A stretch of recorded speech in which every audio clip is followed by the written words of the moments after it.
Hello viewers, Prakhand Bortgur here. দুটা নতুন শব্দ লৈ আজি আপোনালোকৰ ওচৰলৈ আহিছো। এই শব্দটো আপোনালোক সকলোৱে জানে, jealous, J E A L O U S, আৰু আনটো শব্দ হ'ল J E A L O U S, jealous. So what is jealous? Jealous means অসমীয়াত আমি কওঁ ঈৰ্ষা।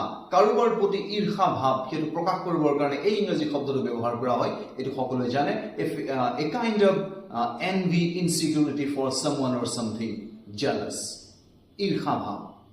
For example, the man is jealous of his friend's success. অন্য শব্দটো হ'ল jealous. Full of enthusiasm, full of vigor, full of energy, passion, enthusiasm for doing something.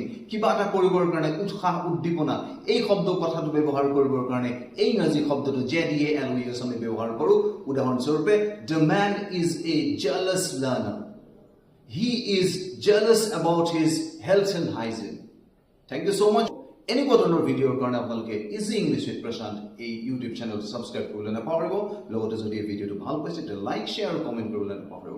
Thank U so মাচ। পুনৰ